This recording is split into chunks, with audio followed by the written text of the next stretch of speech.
마태복음 13장은 여러 가지 비유로 주님께서 말씀을 하셨고 오늘 본문에 있는 내용을 또 우리가 잘 알고 있는 내용이죠. 그래서 보화와 진주의 비유라 이렇게 우리가 말하게 되는 부분입니다. 그래서 오늘은 이 두 가지 비유에 대해서 함께 나누는 시간을 갖도록 하겠습니다. 첫 번째는 밭의 감추인 보화입니다. 마태복음 13장 44절 말씀에 천국은 마치 밭에 감추인 보화와 같으니 사람이 이를 발견한 후 숨겨두고 기뻐하여 돌아가서 자기의 소유를 다 팔아 그 밭을 샀느니라 라고 그렇게 말씀하고 있습니다. 여기서 말하고 있는 천국은 우리가 말하는 말 그대로 천국이게 되겠고 또 더 나아가서는 천국의 주체가 되시는 하나님 또는 예수 그리스도를 가리켜서 말씀할 수도 있고 좀 더 확대해서 말한다면 진리 또는 생명을 가리켜서 말할 수도 있겠습니다. 천국, 이 천국이라고 하는 세계는 마치 밭에 감추인 보화라 그랬어요. 여기서 말하고 있는 밭은 세상을 가리켜서 말하고 있는 것이죠. 그런데 밭에 감추어져 있다 이렇게 써요. 감추어졌다라고 하는 크루프토라는 말인데 이 크루프토라고 하는 말은 숨기다 또는 비밀로 하다라고 하는 것입니다. 그래서 하나님의 세계는요 감추어져 있고 비밀의 세계라고 말할 수 있습니다. 하나님께서 열어주시지 않으면은요 밭에 감추인 보화를 지금 발견하게 되는데 이것은 하나님께서 역사하시지 않으면은 이 감추인 것을 우리가 볼 수가 없어요. 그래서 이 크루프토라고 하는 말이 완료 분사로 되어 있어서 완전히 봉함되어져 있는 인봉되어져 있는 상태를 가리켜서 말하고 있습니다. 그래서 완전히 감추어진 그것을 어떻게 했습니까? 그것을 이제 발견하게 되는 건데요.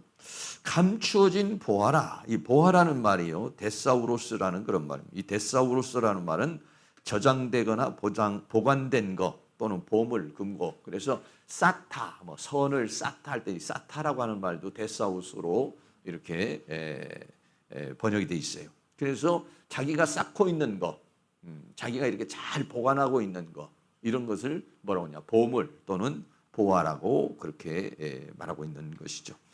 그래서 천국이라고 하는 세계는 감추어져 있는데 그 가치는 어떠냐면은 보물이다 하는 것이 감추어져 있는 보물이다는 그런 것이죠. 옛날에 보면은 우리가 뭐 보물섬 같은 것도 있고 보물선 이런 것도 있고 그래서 바다에 침몰된 해적 뭐 그런 배를 가서 인양해서 거기서 보물을 찾기도 하고 또는 어떤 보물을 어디 섬에다가 숨겨놨는데 뭐 찾으러 간다 뭐 이런 얘기도 있고 이렇죠. 그 보물이라고 하는 것은 그만큼 가치 있는 것을 우리에게 말해주고 있는 것이죠. 근데 이렇게 감추어져 있어요. 비밀이에요. 봉함되어 있는 거예요. 근데 이것을 발견했다. 발견이라고 하는 유리스코라는 말은 찾다, 얻다 이런 말인데 그것을요 발견하게 됐다라고 그렇게 말하고 있어요. 그래서 발견하게 됐다는 것은 뭡니까? 여러분 우리가 이 세상을 살면서 하나님을 알게 되고 또 예수님을 알게 되고 천국을 알게 된 거 이거 어떻게 된 겁니까? 어느 날 갑자기 내가 뭐 이렇게 추구했다라기보다는 추구하는 경우도 있습니다. 추구하는 경우도 있지만은 하나님이 나에게 다가오셨죠. 다가오셔서 하나님의 세계를 열어주시고 비밀의 커튼을 열어주셔서 그 영의 세계, 하나님의 세계, 진리의 세계, 생명의 세계, 은혜의 세계 이거를 우리에게 열어주신 거죠. 그를 유리스코라고 그렇게 말하고 있습니다. 그래서 어떻게 보면은 자기가 능동적으로 이것을 발견한 것 같지만은 그러나 이것이 다 하나님의 은혜 속에서 되어진다는 것을 우리는 알 수가 있게 되는 것입니다. 그래서 이거를 발견을 했어요. 알게 됐어요. 알게 됐는데 어떻게 했냐면 그것을 숨겨두고 이렇게 했어요. 너무 귀중하고 소중한 것이잖아요. 그러니까 그거를 숨겼는데 너무 기쁜 거죠.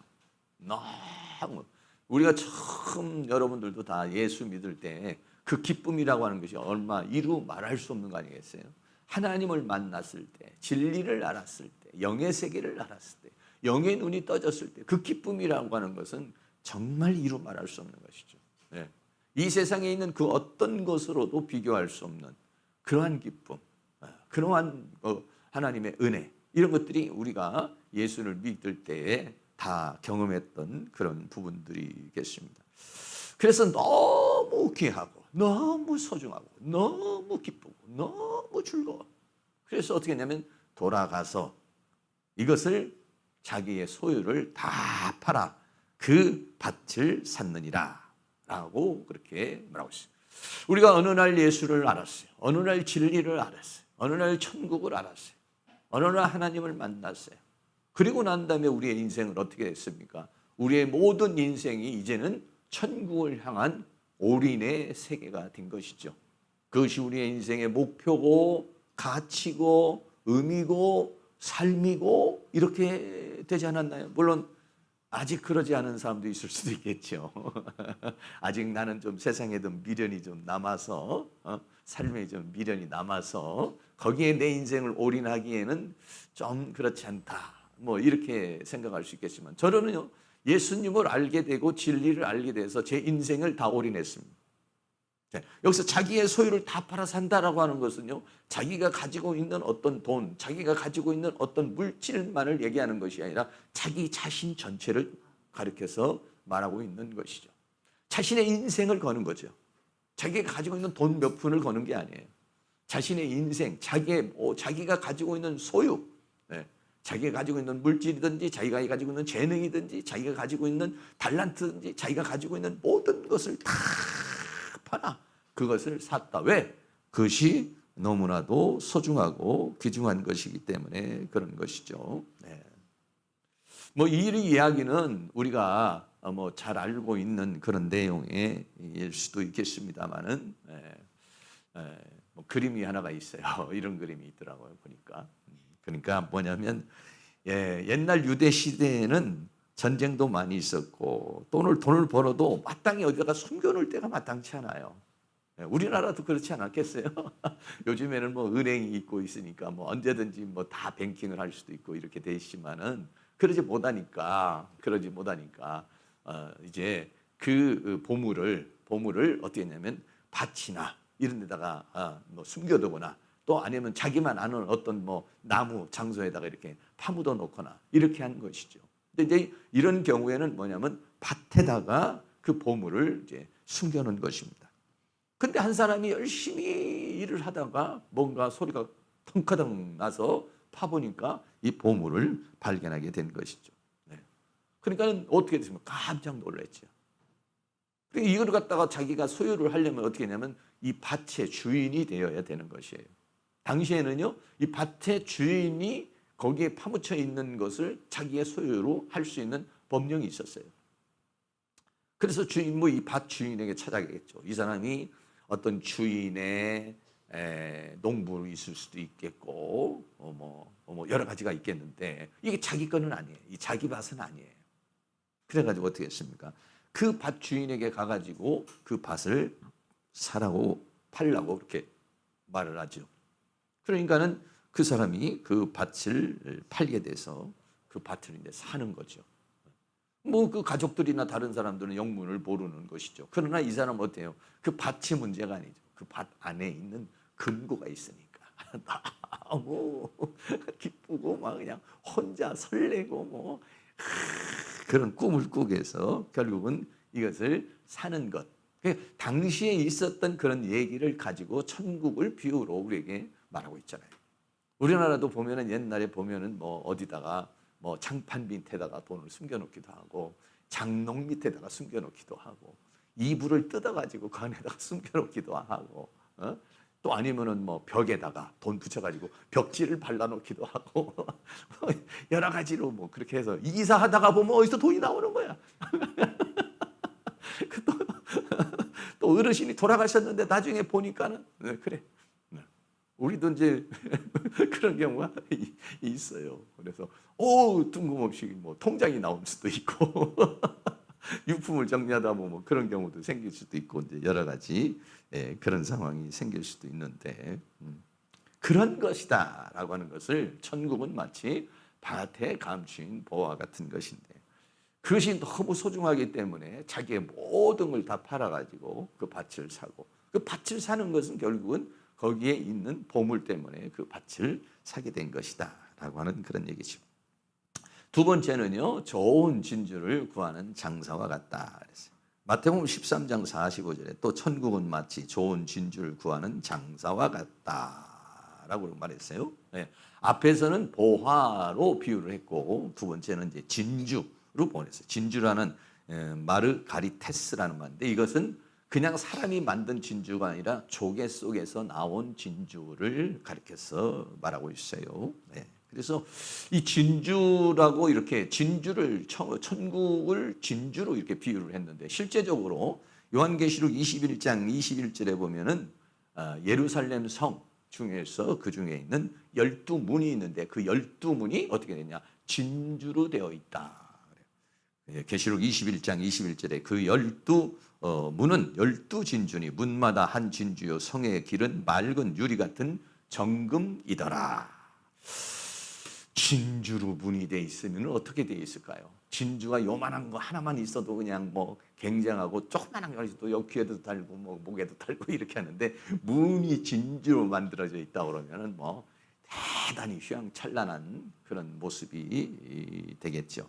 그래서 천국은 마치 이렇게 좋은 진주를 구하는 장사와 같다. 여기서 구한다는 말이 제테오라는 말인데 이 제테오라는 말은 뭐냐면 무언가를 갖다가 추구하는 것을 가리켜서 말해요. 그러니까는 앞에 있는 사람은 농사를 하다가 밭을 갈다가 발견한 것이고 이거는 뭔가 진리를 추구한다든지 뭐 인생을 추구한다든지 자기 나름대로 뭔가의 그 인생의 어떤 가치와 어떤 삶의 의미를 이게 추구하는 그런 부류예요. 네. 그런데 이 사람이 어떻게 했습니까? 그래서 이 사람을 구하는 장사라. 장사라는 게 엠포로스라는 말인데 상업차 여행을 하는 사람이나 상인을 가르쳐서 말하고 있어요. 앞에는 농업을 하는 농사를 짓는 사람이고 또 여기에 있는 사람은 뭐냐면 상업을 하는 사람이고 조금 뭐 비유가 다르지만은 비슷한 내용입니다만 조금 다른 그런 상황이 되겠어요. 그래서 마태복음 13장 46절에 극히 값진 진주 하나를 만나매 아주 최상 단어를 썼죠. 극히 값진 그러니까 진주도 있는데 그 진주 중에서도 극히 값진 진주 진주가 있는데 그 중에서도 극히 값진 진주 하나를 만났다라고 하는 것이죠. 그러니까 뭔가를 추구하고 있는데 그 추구하는 것을 만나게 된 거예요. 만남에 가서 자기의 소유를 다 팔아 진주를 샀느니라 라고 그렇게 말씀하고 있는 것입니다. 그림이 하나가 있어서 보니까 눈이 동그래가지고 진주 뭐 해봤자 얼마나 크겠어요. 근데 조그만한데도 그런데도 너무 그 진주의 값진 진주를 하나 만나게 돼서 그 진주를 사게 되는데 여기서 극히 값진이라는 폴루티모스라는 말은요 아주 매우 가치 있는 극히 값진 이런 말인데 이 단어는요 두 단어로 되어 있어요. 한 단어는 폴리스라는 거예요. 폴리스라는 말은 많다 아주 풍성한 것을 가리켜서 말하는 것이고 티메라는 말이 존귀라고 하는 말이에요. 존귀가 많다. 그러니까 너무 귀하고 귀한 것 이것을 가리켜서 말할 때에 극히 값진 진주라 이렇게 이야기를 하고 있는 것입니다. 천국이라고 하는 것은 그렇게 시시한 것이 아니다라고 하는 것이죠. 자기의 모든 소유를 다 팔아 살 만한 오늘 어떻게 보면 여기에 오신 분들도 다 지금 천국을 우리는 소유했고 더 좋은 천국, 더 큰 영광을 위해서 우리는 추구하고 있는 것이죠. 사실은 자기의 소유를 팔아서 또는 자신의 인생을 다 걸어서 우리는 천국이라는 세계를 얻고자 하는 사람들. 우리는 지금 현재도 그 천국이라고 하는 세계를 추구하고 있는 사람들이죠. 왜? 우리는 그게 너무 소중한 것이기 때문에 너무 귀중한 것이기 때문에 할렐루야. 네. 근데 여기 이제 참석을 안 하신 분들은 소중하기는 해도 지금 그렇게까지 뭐 시간을 내서 와서 막 그렇게 기도를 하고 뭐 3시간 돌파 기도를 하고 그렇게 뭐 기도를 할 만큼 가치성을 느끼지 못해. 사람은요, 가치성이거든요. 내가 시간을 1시간 투자한다, 2시간 투자한다, 3시간 투자한다. 그만한 가치가 있느냐? 가치가 있으면 사람은 거기에 투자를 하고 그것을 실행을 하게 돼 있어요. 그냥 가치가 없다. 뭐 그렇게까지 뭐 나는 뭐 그렇게까지 날 필요 없다. 주일날 나가서 그냥 예배 드리면 뭐 그 정도 나는 시간은 드릴 수 있고, 뭐 그 정도로 나는 사람마다 다르죠. 왜? 그 가치에 비교해서 자기의 헌신, 자기의 희생, 자기의 믿음 이게요 달라지는 것이에요. 그 너무 소중한 사람은 올인을 하는 겁니다. 거기에 인생을 다 거는 거예요. 그러나 그렇지 않은 사람들은 그거에 대해서 가치를 느끼지 못하는 사람은요 그러지를 않죠. 적당히 적당한 선에서 왜 그만한 가치가 없다고 느끼는 거예요. 그만큼 가치가 없다는 거죠. 물질을 드리는 것이나 시간을 드리는 것이나 땀을 드리는 것이나 수고를 드리는 것이나 이런 것들이 가치가 없다는 거예요. 저는 너무 이게 가치가 있어서 저는 인생을 다 걸었습니다. 여러분도 인생을 건 줄도 믿습니다. 별로만 안 걸었나 보네요. 성경에는요 그 인생을 건 사람들이 많이 있습니다. 자기 소유를 다 팔아 천국을 사는다. 성경에 있는 모든 사람들이 그런 사람들이죠. 그 중에서 몇 분만 여러분에게 말씀을 드리러 합니다. 첫째는 자기의 소유를 다 팔아 천국을 산 사람들. 그 사람이 누구냐? 모세입니다. 히브리서 11장 24절과 26절 같이 한번 읽겠습니다. 믿음으로 모세는 장성하여 바로의 공주의 아들이라 칭함을 거절하고 그리스도를 위하여 받는 능욕을 애굽의 모든 보화보다 더 큰 재물로 여겼으니 이는 상 주심을 바라봄이라. 아멘. 바로의 공주의 아들을 거절했다는 거예요. 바로의 공주의 아들의 칭함을 거절했다는 것. 그건 뭐냐면 바로의 공주의 아들로 살아간다는 것은 명예도 있고 권세도 있고 물질도 있고 풍요도 있고 뭐 어떻게 보면은 이 애굽에서 자기가 누리지 못할 게 거의 없는 그런 삶을 살아가는 거 아니겠습니까? 근데 그거를 거절할 수 있었다. 하나님께서 모세에게 천국에 대한 비전을 주셨고 하나님의 세계에 대한 비전을 주셨습니다. 근데 그 비전이 모세가 애굽에 있는 공주의 아들로 살아가는 것과 그 천국에 대한 비전의 가치를 둘 때에 어떠냐? 이걸 선택했다는 것이죠. 바로의 공주의 아들보다도 이거를 선택했다는 거예요. 왜? 그것이 더 귀하고 그것이 더 소중하다. 그리고 또 그리스도를 위하여 받는 능력을 애굽의 모든 보화보다 더 큰 재물로 여겼다. 여기서는 그리스도를 위하여 받는 능력을 했는데 뭐 다른 말로 말하면 하나님의 영광을 위해서 또 하나님께서 자신에게 주신 사명을 위해서 이렇게 우리가 해석할 수가 있겠죠. 그거를 애굽의 모든 보물, 애굽에 있는 모든 보물을 다 준다고 해도 나는 하나님께서 주신 사명과 바꿀 수 없어. 하나님 나라와 바꿀 수 없어. 이렇게 했다는 것이죠. 무엇이 모세를 그렇게 할 수 있었던가? 그는 하나님께서 모세에게 그런 비전을 주신 것입니다. 그런 꿈을 주신 것입니다. 그런 은혜를 주신 것입니다. 네. 그럼 오늘날 많은 사람들이 그렇지 못한 경우가 많죠. 오히려 거꾸로죠. 오히려 거꾸로 세상의 명예나 권력이나 그런 풍요함이나 이런 것을 위해서 교회를 등지는 사람도 있고 또는 믿음을 버리는 사람도 있고 교회를 등한시하는 사람도 있고 그렇습니다. 왜 그렇게 했습니까? 그 사람들은 가치가 없다는 거예요. 그만큼 내가 돈을 그만큼 내가 11조도 드리고 감사도 드리고 뭐 건축금도 드리고 선금도 드리고 특별금도 드리고 그리고 땀을 드리고 눈물을 드리고 헌신을 드릴 만한 가치를 인정할 수 없어. 이거예요. 네. 여러분 우리가 다 그렇잖아요. 뭐든지요. 네. 내가 이것이 더 소중하다고 생각하는 걸 선택하게 돼 있어요. 근데 그게 또 그만큼의 소중하지는 않다 이거죠. 네. 적당히 내가 그걸 얻기 위해서 수고는 할 수는 있지만 그만큼 할 수는 없다. 근데 모세는요 그렇게 했다는 거예요. 그렇기 때문에 하나님께서 이것은 어떻게 했습니까? 모세가 꿈꾼 세계라기보다는 어머니로부터 들은 어떤 하나님의 세계, 또 어떤 천국의 세계, 그리고 이거는 저는 특별히 하나님께서 모세에게 그런 감화와 감동을 어머니를 통해서든지 어떤 경로를 통해서도 주었다라고 생각을 해요. 근데 그거를 실행하는 데 있어서 처음엔 미숙해서 살인자가 돼서 도망을 했죠. 그러나 그 꿈이 완전히 사라진 건 아니었고 40년이 지난 다음에 하나님께서 모세를 부르셨습니다. 이미 심겨져 있었어요. 이 모세의 마음에는.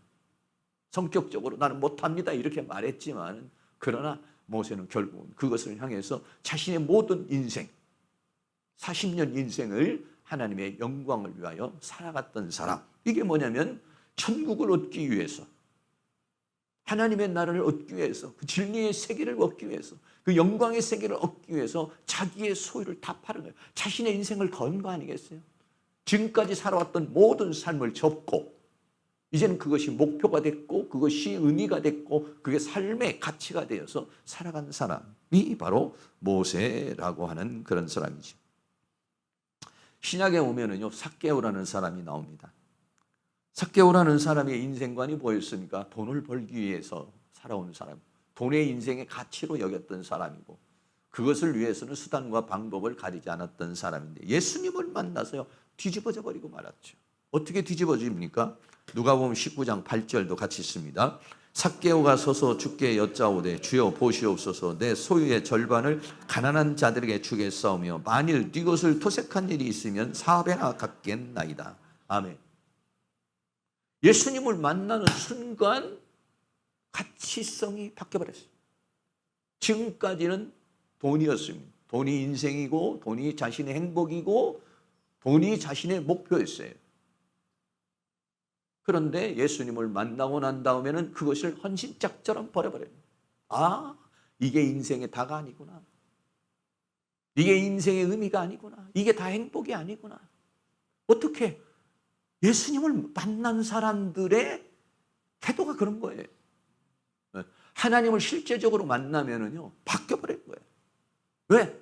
순간 영의 눈이 열리고 영의 세계가 보이고 하나님의 세계가 보이고 하나님의 세계가 영광이 느껴지고 보여지기 때문에 그건 뭐냐? 하나님께서 주에게 주시는 은혜인 것이죠. 많은 사람들이 그렇게 인생을 살다가 다 터닝하는 것입니다. 네? 앞으로 가던 사람들이 다시 예수님을 만나고 난 그래서 이렇게 뭐라고 얘기합니까? 예수님께서 누가복음 19장 9절에 예수께서 이르시되 오늘 구원이 이 집에 이르러 이런 게 구원이라는 것이죠. 이게 구원이 뭡니까? 천국을 소유하는 거 아니겠습니까? 천국의 백성이 되는 거 아니에요? 천국의 자녀가 되는 거 아니겠습니까? 네. 어떤 사람은 이런 감격이 조금인 사람, 어떤 사람은 큰 사람, 어떤 사람은 또 그 차이가 좀 있을 뿐이죠. 네.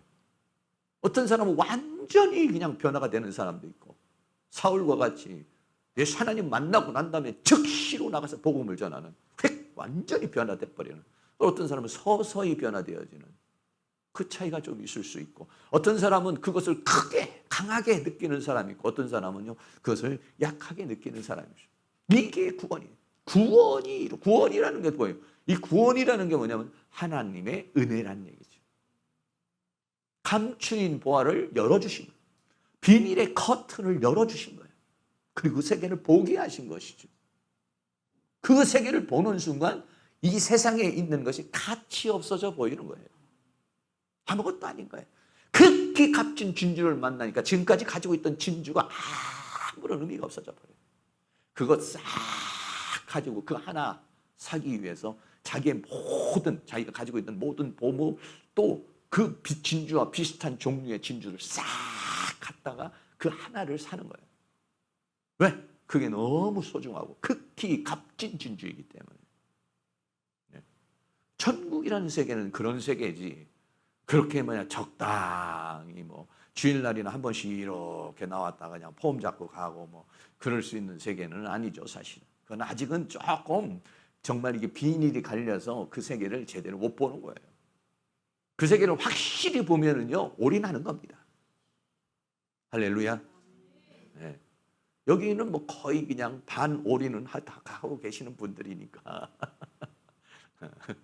모든 게 목적이 그잖아. 일주일을 사는 목적이 뭐냐? 일주일을 사는 목적이, 오늘 아침에 사는 목적이 뭡니까?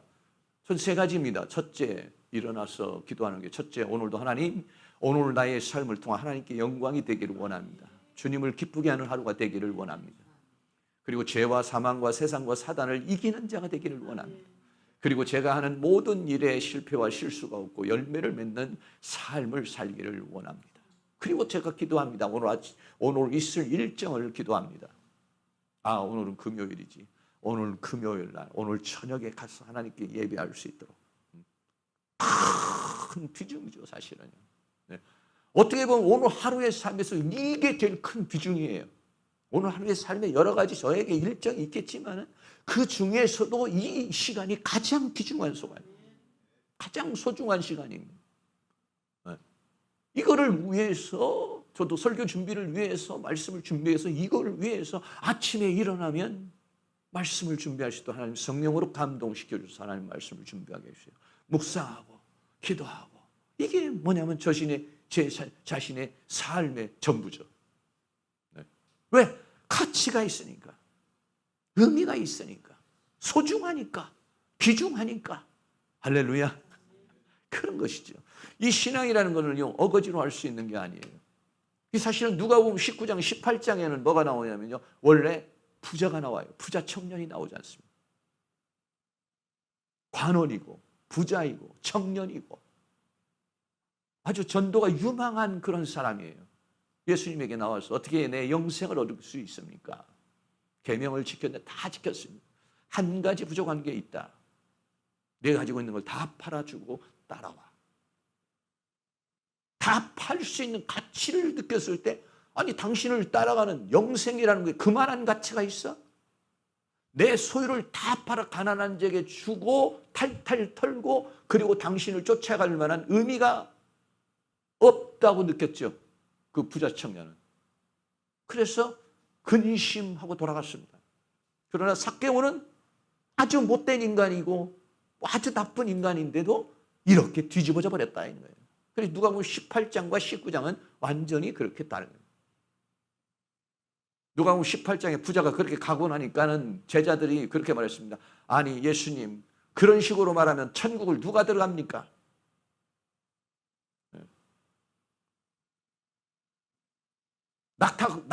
낙타가 바늘귀에 들어가는 것보다 더 어려운 거 아닙니까? 이렇게 물었어요. 그럴 때 뭐라고 말합니까? 사람으로는 할 수가 없을 때 하나님으로는 다 할 수 있느니라. 그리고 누가 보면 19장이 나오는 거예요. 그 누가 보면 19장이 삭개오가 나오는 것입니다. 네.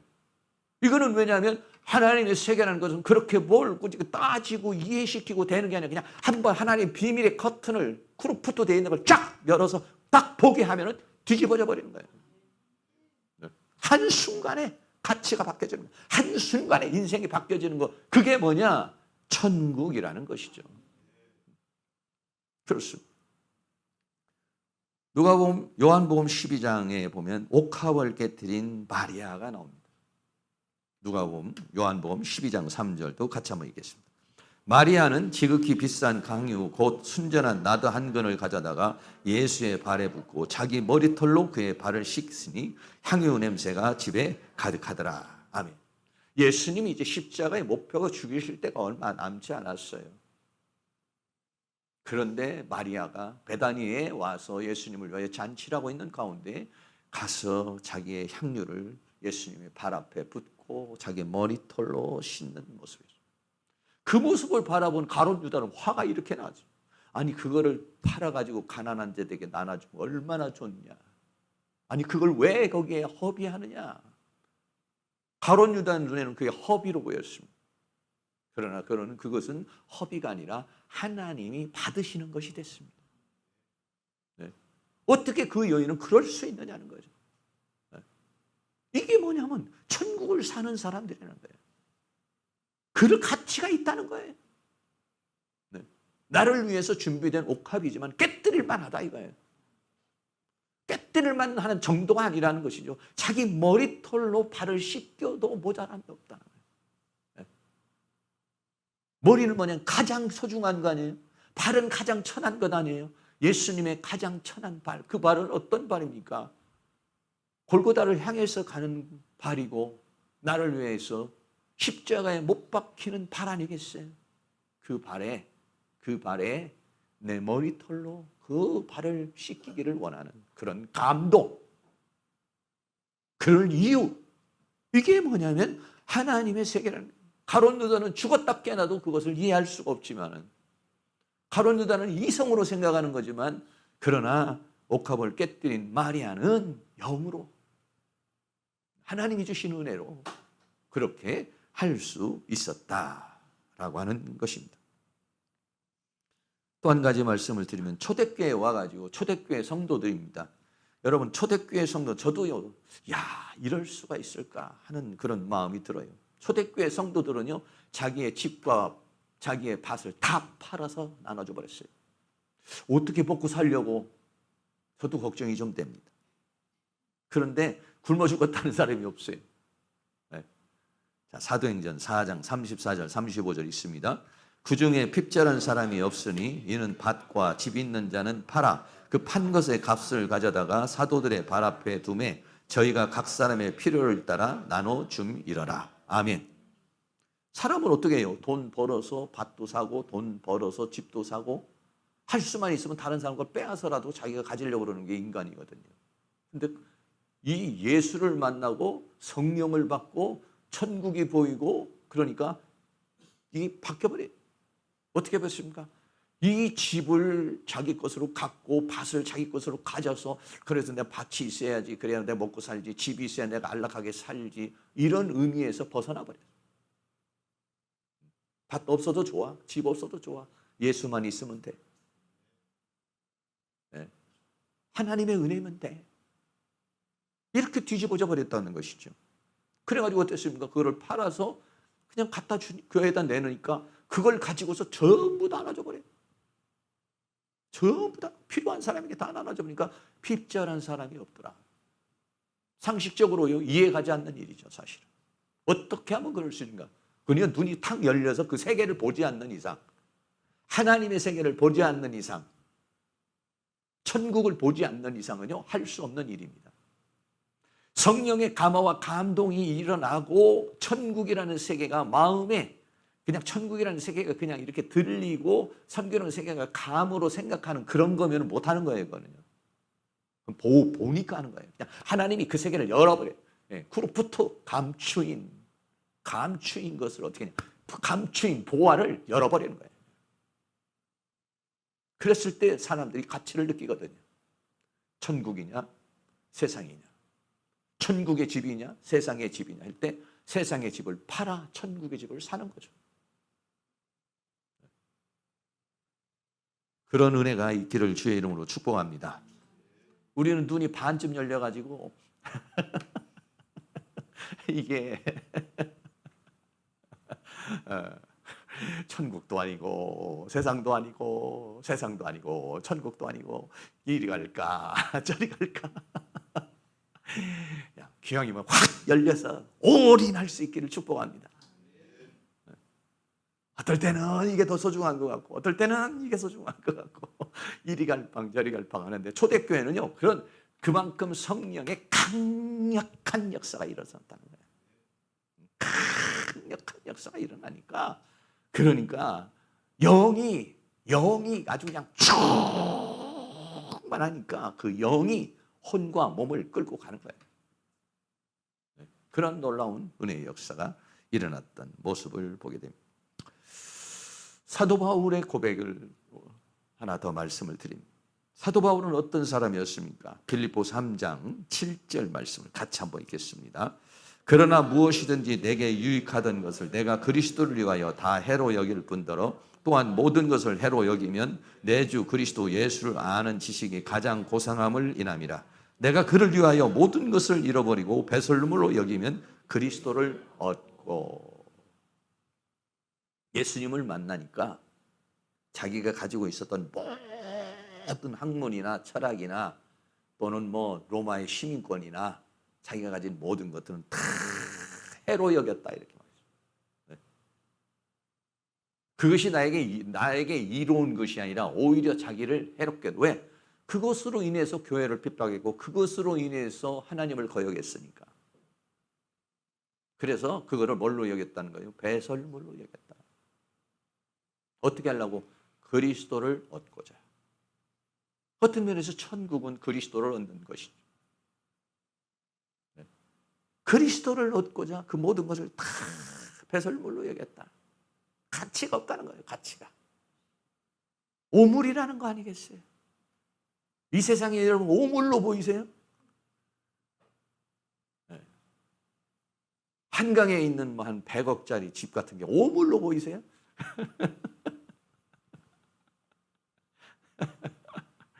뭐 100억짜리 집도 있고 200억짜리 집도 있고 아이고 뭐 그런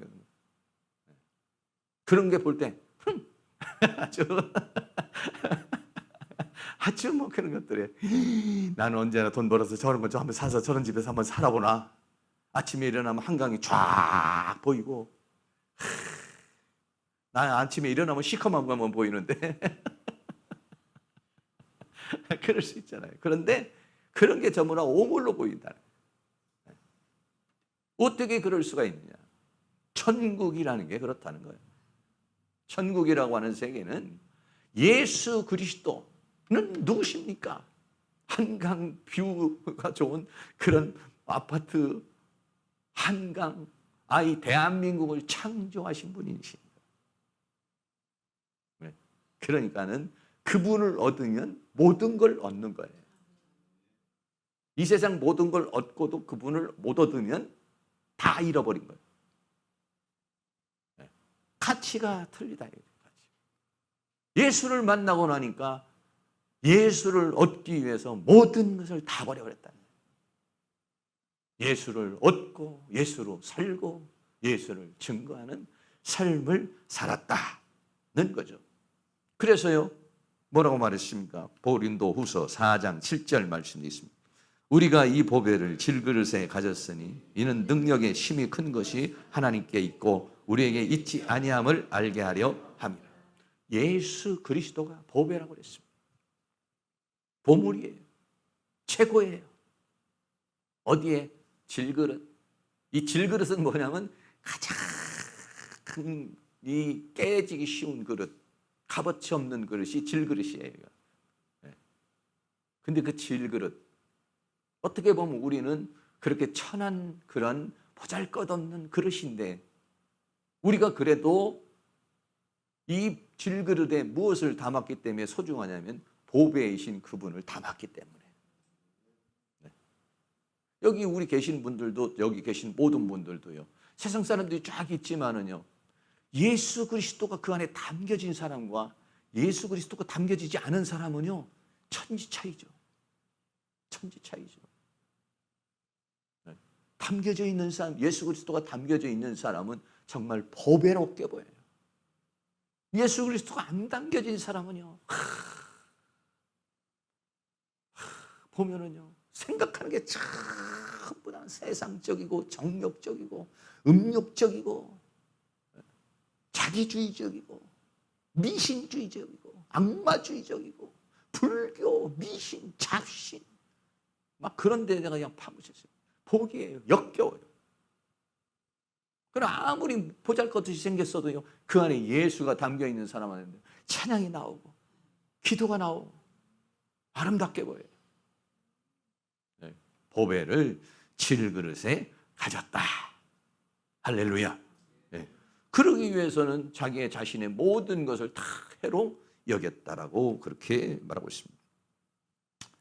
마태복음 6장 20절 말씀도 같이 한번 읽겠습니다. 오직 너희를 위하여 보물을 하늘에 쌓아두라. 거기는 좀이나 등록이 해하지 못하며 도적이 구멍을 뚫지도 못하고 도둑질도 못하느니라. 아멘. 여러분, 땅의 보물을 쌓을 것이냐, 하늘의 보물을 쌓을 것이냐. 땅의 보물을 팔아서 하늘의 보물을 살 것이냐, 하늘의 보물을 갖다가 예수 이용하고 기도 이용하고 신앙 이용해서 이 땅에서 잘 먹고 잘 입고 잘 살려고 하늘의 보물을 갖다가 땅의 보물을 쌓으려고 그러는 것이냐. 많은 사람이 다 그래요. 교회 나오는 이유가 뭐냐? 잘 먹고 잘 입고 잘 살려고. 그건 뭐냐면 하늘의 보물을 가지고 땅의 보물을 쌓는 사람하고 똑같은 거죠. 그러나 어떤 사람은 땅의 보물을 팔아서 내 인생을 다 팔아서 하늘의 보물을 쌓는 사람입니다. 그 사람들 왜 그러냐면 그 하늘의 세계에 감추어진 그 세계를 하나님이 보여주셨기 때문에 그런 것이죠. 오늘 저녁에도 더 활짝 열려질 수 있기를 주의 이름으로 축원합니다. 여러분, 이 그림이 어떤 그림이신지 아시죠? 생전 처음 보는 그림인가요? 이 그림이요, 레오나르도 다빈치라는 이탈리아 화가가 그린 모나리자라는 그런 그림. 네. 왜 이 그림을 보여드리냐? 여러분, 이 그림이 얼마일 것 같습니까? 경매. 얼마쯤 될 것 같아요? 얼마? 500억? 와, 500억 있으면 사시겠어요? 얼마? 또 조금 더 불러봐요. 얼마 정도 될까요? 몇 조?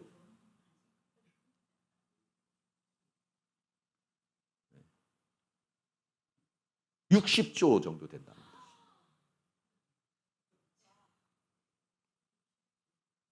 프랑스 파리의 루브르 박물관에 전시가 되어 있어요. 60조. 나무에 그린 그림이에요. 이런 종이에 그린 그림이 아니라. 네. 그런데요, 제가 생각해 봤어요. 나보고 만약에 1,000만 원 주고 사라 그러면 살겠어요? 안 사겠어요? 1,000만 원 주고 사다가 제가 뭐 하려고? 차라리 1,000만 원 가지고 다른 거 하지. 1억을 주고 이거 사다가 뭐 하려고? 저는요, 전혀 가치가 없어요. 모나리자 눈에서 나오는 빛도 모르겠고, 저 미소도 모르겠어요. 미소가 그렇게 아주 은은한 미소고, 그 눈에서 그냥 속삭이는 것 같은 이런 게 보인다고 그래, 화가들은. 그림을 잘 보는 분들은 그 눈빛과 그 입에서 나오는 그 미소가 정말 살아있는 것 같이 보인다는 거예요.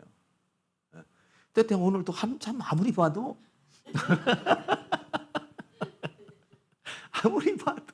이거를 내가 얼마 주고 살 수 있을까? 1,000만 원 주고 사서 내 거실에다 걸어, 예를 들어서 1,000만 원 주고 살아서 60조 판다 그러면 얼른 사겠지만 거실에다 거는 걸로 내가 갖다 놓는다면 1,000만 원 주고도 사다 놓을 이유가 별로 없을 것 같아요. 왜? 가치를 모르니까. 의미가 없어요, 의미가. 저한테는 의미가 없어요. 가치도 없고 의미도 없어요. 그런데 만약에 이런 화가라든지 이런 미술을 전공한 사람이라든지 이 그림을 아는 사람들은 정말 이걸 만약에 사다 놓으면은 일생을 막 그냥 모나리자